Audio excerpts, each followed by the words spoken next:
Saludos, ¿qué tal mi gente? Dios les bendiga. Continuamos aprendiendo de nuestra historia de Montecristi. ¿Qué mejor manera que aprenderla de la mano de una de las personas que más sabe todo el acontecer ocurrido en esta histórica ciudad San Fernando de Montecristi? Hoy trataremos un tema acerca de lo que está detrás justo de nosotros, el Parque del Reloj. La Torre del Reloj en la Plaza de Montecristi, en forma de una mini versión de la Torre Eiffel, fue diseñada por el ingeniero francés Alexandre Gustave Eiffel, de la famosa Torre Eiffel, y construida por el famoso relojero francés Jean-Paul Garnier. Fue enviado a Montecristi durante los días de gloria del pueblo a finales del siglo XIX y sigue funcionando con su mecanismo original.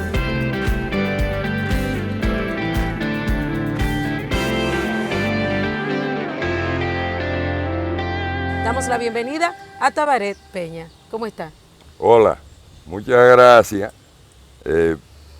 Yo soy aficionado a cosas de Montecristi, acumulado muchos datos, porque de niño me fascinaba sentarme a escuchar a los viejos. Y los viejos nadie lo quiere escuchar. Y entonces por eso yo tengo un acervo de una historia coloquial que la aprendí, que no está escrita en libro, porque la aprendí hablando con ancianos. A través de lo que escuchaba de personas... Es correcto. Exactamente. Entonces, sobre el reloj, resulta que los relojes públicos eran exclusividad de la Iglesia Católica. De la Iglesia Católica. Sí, entonces... ¿Cómo llega aquí entonces? Entonces, en las torres de las iglesias se colocaban los relojes, después que hubo relojes para la población, porque antes las iglesias se limitaban a tocar el ángelus a las 6 de la mañana, al mediodía y a las 6 de la tarde. Y la población se orientaba por la sombra, por relojes de arena, por marcas en... Hay cosas, Tabaret, que aunque yo sepa la descripción, quizás otras personas que nos están viendo no la saben. Cuando usted se refiere al ángelo, que tocaban a las 6 de la mañana. A las 6 de la mañana, o sea, al amanecer. Al amanecer. La iglesia. Todos los días tenía. Todos los días tenía un acto a las 6 de la mañana. Era como una misa de los domingos. Se llama el ángel, pero... sí, una oración para empezar el día. Perfecto. Y entonces, al mediodía, para que la gente parara de trabajar, fuera a comer y demás. Y a las 6 de la tarde, esperar cuando termina el día. Esa era la forma de marcar el tiempo en las ciudades. Por esa marca de la iglesia. La Revolución Francesa es el evento más grande del milenio pasado. Y eso revolucionó la sociedad y se le quitó el rol protagónico a la iglesia. Y así pasan los relojes a ser colocados en parques y en lugares públicos, pero dependiendo de los ayuntamientos. Ya no era exclusividad de la iglesia. Okay. Y entonces se empezaron a construir relojes de torre, como el Big Ben y demás.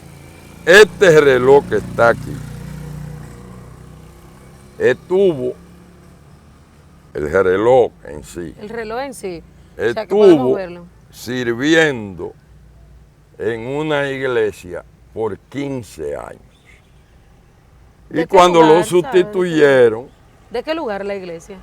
En Saint Germain, que era un barrio, un pueblo cercano a París, pero que hoy es un barrio de París. Okay. Entonces, porque antes no había automóviles, y por ejemplo en el puente, aquí era una sección del municipio. Pero ahora el puente ya y el Pozo de Beber, que eran los lugares lejos, ahora está todo integrado. Barrios, exacto. Y eso mismo pasa en todo el mundo. El reloj que Fue fue solicitud de desmontado en esos una clubes, iglesia. o algo así. ¿Perdón? Fue una solicitud hecha de esos clubes. Porque Bueno, me dice que ya fue se una relacionaban idea con el ayuntamiento. específicamente de Benigno Conde. Ok. Pero Benigno Conde era un contable venezolano que era empleado de la casa comercial, el encargado de contabilidad, que era la compañía más grande que había en Montecristi de exportación e importación. Y la única compañía dominicana que tenía sucursales en Europa. En Francia, todavía está el Mosaico, Casa Comercial Jiménez, donde era la oficina, y en Alemania, porque a pesar de que el telégrafo ya se había tendido el cable francés y había telégrafo para ese tiempo, de todos modos, el comercio, porque aquí se exportaba madera, pieles, básicamente, miel de abeja y esas cosas.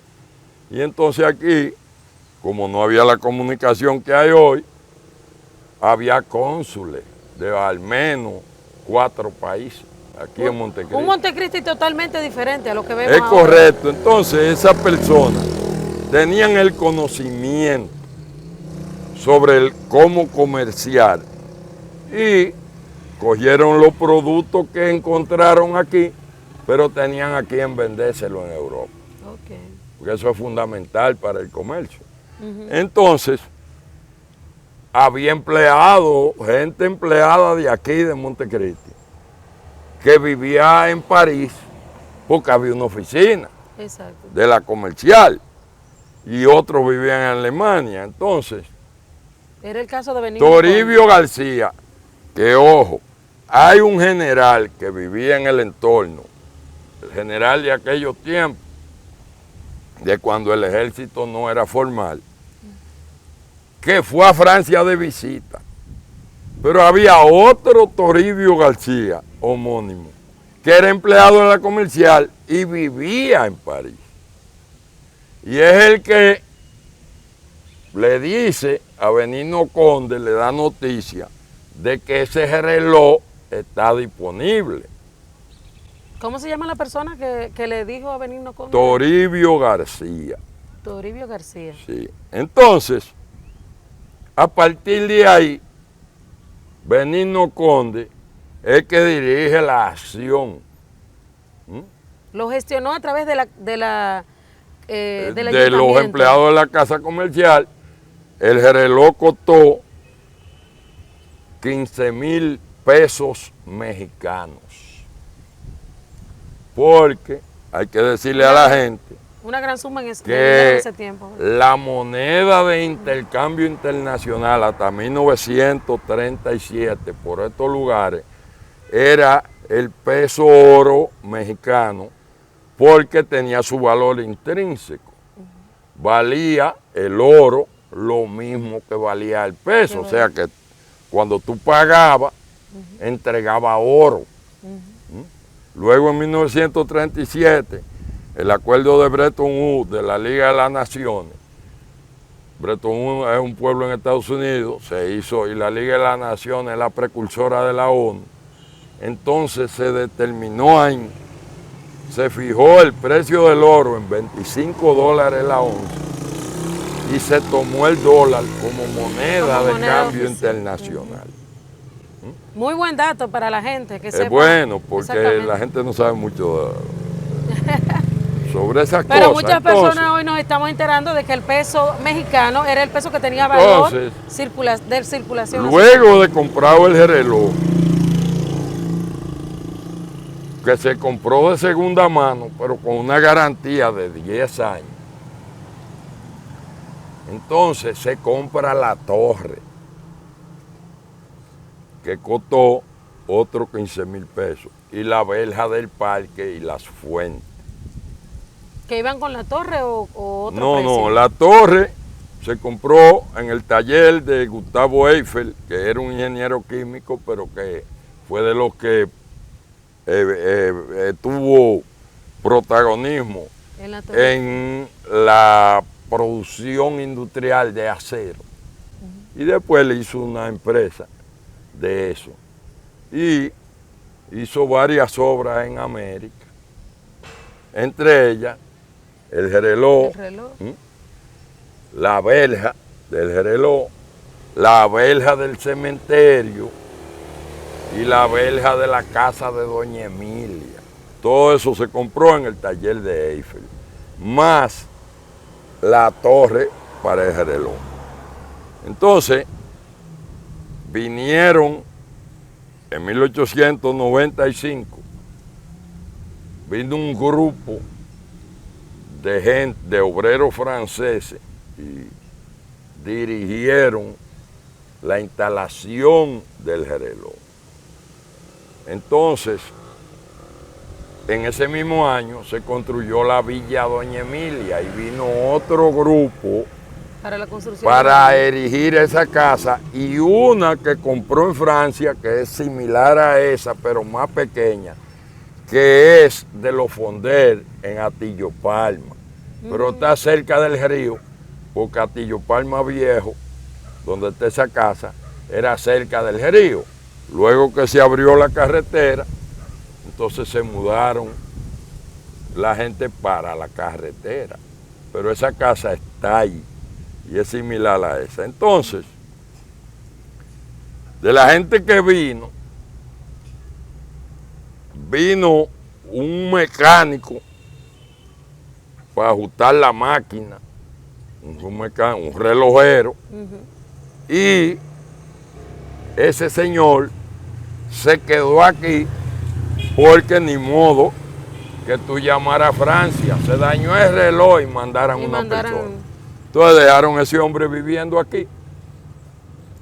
Y ese señor es el primer individuo de apellido Dat en el territorio nacional. Quiere decir que todos los Dat de la República Dominicana descienden de ese señor. Porque él, obviamente, un hombre joven, soltero, hizo familia aquí, y cuando pasó la garantía se quedó aquí. Y como todos los hombres de la época, tuvo más de una familia. Porque para finales de los 1900, el hombre que tenía una sola familia es porque era un insolvente. Pero todo el que tenía se pagaba una familia alternativa. Esposa y querida. O sea que así los hombres de respeto. Los insolventes nada más podían tener uno. Y los desaprensivos llegaron a tener hijos hasta con 100 mujeres diferentes. Dios Pero mío. esa es otra historia. Esa es otra historia. También. De cómo evolucionamos. ¿El funcionamiento del reloj viene desde qué fecha? ¿Ha tenido sus altas, sus bajas? ¿Ha dejado de funcionar durante mucho tiempo? Aquí. Aquí en Montecristi. Bueno, las veces que hace ese reloj, nada más ha sido intervenido 3 veces. ¿3 veces? Nada más. En una le intervino la Marina de Guerra, que hoy es Armada Dominicana. Sí. Luego lo intervino la Asociación de Montecristeños Residentes en Santo Domingo en el año 97. Esa es la única reparación integral que se le hizo. Y luego, hace unos años, después, pasados 20 años del 97, volvió y le intervino la Armada y le hizo una reparación.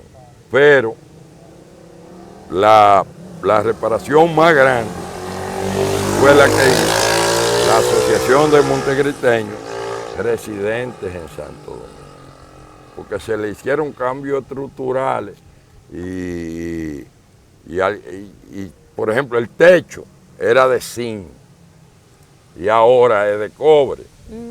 Las campanas son de bronce. Entonces la idea era ponerle el techo de cobre para que con el paso de los años adquiriera la pátina que tiene hoy. que debió ponerse verde, porque los techos de cobre donde llueve se ponen verdes. Pero no se puso verde, ahora mismo está rojo. Sí. Mira, ¿verdad? Sí. Pero las campanas que se limpiaron y se restauraron porque había unas rotas, ya estaban agarradas con varillas. Entonces, esas campanas también se limpiaron con chorro de arena para que adquiriera la misma pátina del techo. Pero resulta que esas, como están a la sombra de la caseta, sí se pusieron verdes. Que de hecho, después cuando la Marina lo intervino de nuevo, yo noté que habían pintado con pintura verde las campanas. Se lo dije al síndico y él tomó la medida y se le quitó esa pintura. Ellos quisieron hacer el proceso que se tenía que hacer de forma natural. No, que ya estaba. Okay. Pero como estaban verdes, la pintaron de verde. Okay. Pero eso se resolvió. Entonces, hay diferentes versiones, incluso de la fecha en que se puso el reloj por primera vez. De hecho, hay una plaquita que tiene una fecha. Hay otros historiadores que han dicho otra fecha y han dicho diferente. Yo quiero saber exactamente la fecha en que el reloj empezó a funcionar en Montecristi por primera vez. O sea, ¿cuándo fue montado el reloj? El reloj, yo no tengo el dato preciso, pero sí te digo, creo que fue el 5 de junio de 1895. 5 de junio. Porque la crónica más vieja que hay es del 6 de junio, un periódico que se editaba aquí, lo dirigía Manuel Aybar padre, luego lo dirigió Manuel Aybar hijo en el momento de la inauguración de ese reloj, y hay una fotografía y un pie de noticia que dice que estaban presentes Máximo Gómez y José Martí, fanático de la liberación de Cuba, creó esa noticia falsa de que ellos estuvieron ahí para desorientar a los españoles, porque realmente para esa fecha Máximo Gómez estaba en Cuba y ya Martí había muerto un mes antes. O sea que ahora se pone bueno esto. La historia que hemos tenido toda la vida de pensar que esa noche se hizo hasta una celebración en donde asistieron. Bueno, después que yo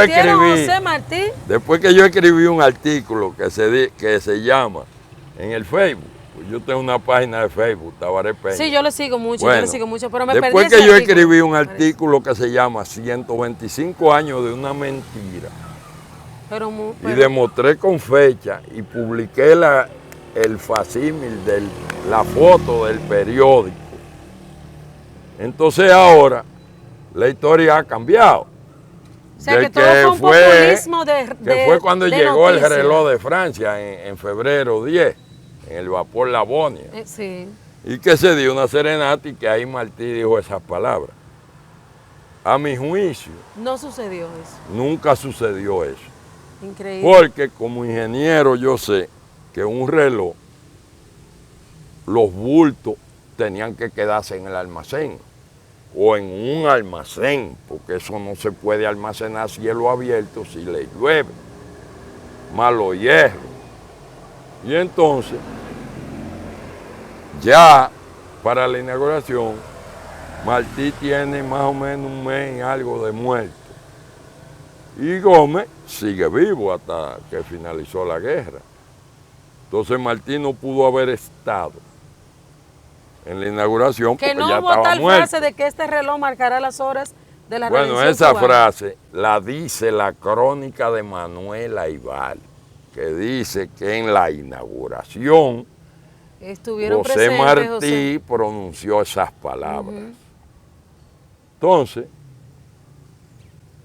pero una noticia que ha llevado años de historia. 125, ahora 126 años va a cumplir. Que de hecho en las escuelas, eso es bueno, pero yo dejé de cuestionar la historia dominicana, porque alguien me dijo, de la historia de Montecristi, porque alguien me dijo, Tabaret, ¿usted te da cuenta el daño que tú le estás haciendo a la comunidad, que tú le estás borrando la historia? Y yo dije, no, yo no quiero esa culpa, ¿verdad?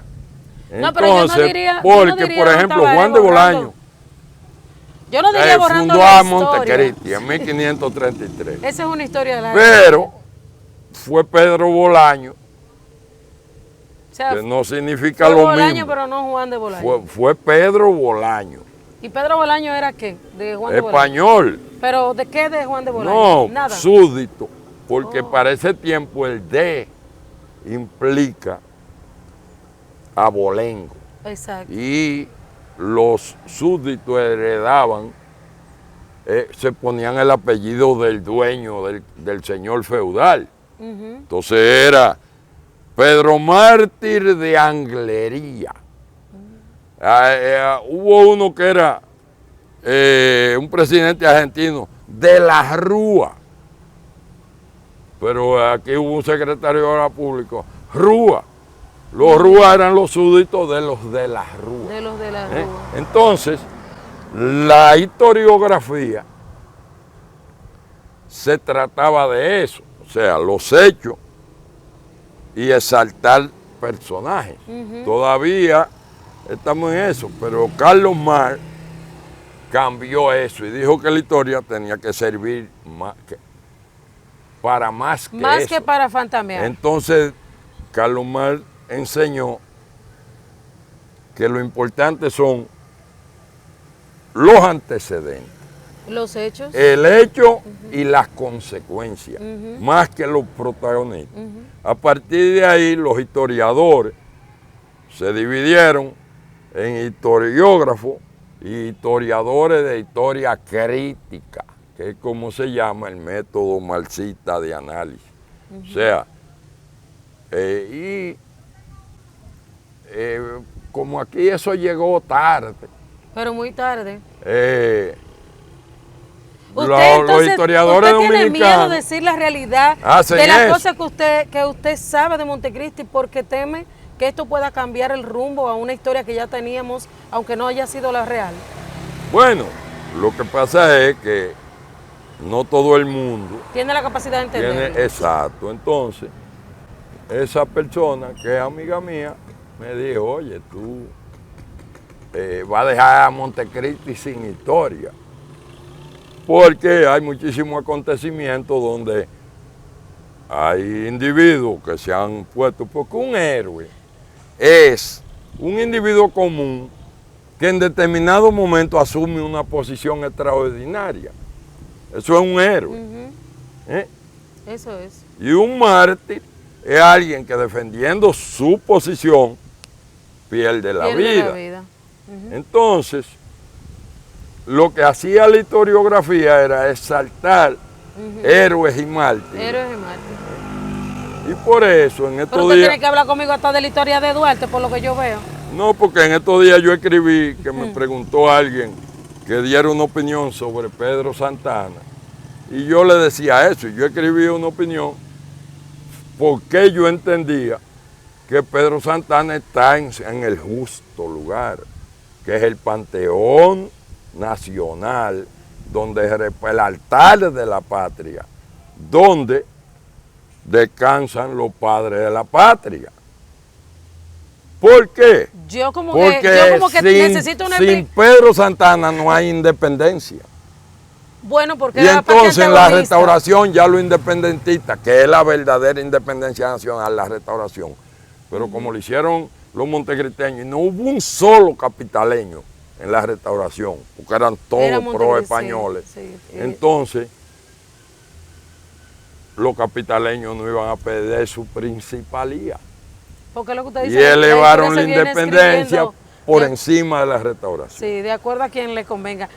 Vamos a finalizar con la historia que tenemos del reloj, porque hay un sinnúmero de cosas que usted me ha dicho que me ha despertado demasiado el interés. Yo sé que no es a mí sola, yo sé que también se lo ha despertado a la gente que nos ve a través de Morro Digital y también Morro Canal 34, Morro TV Canal 34. Vamos a permitirle que se despida, pero para quedar la invitación abierta en una próxima ocasión. Muchas gracias, un placer para mí llegar a toda la gente de la provincia. Hay mucha gente que me lee y nunca ha visto mi rostro. Bueno, pues yo soy Tabaré Peña, ingeniero mecánico electricista, retirado, que volví a vivir como el salmón que va a morirse a donde nació. Y así yo volví a mi casa materna. Amén. Un placer compartir con usted. Quédese con nosotros que Morro Canal 34 tiene una tremenda producción para ti.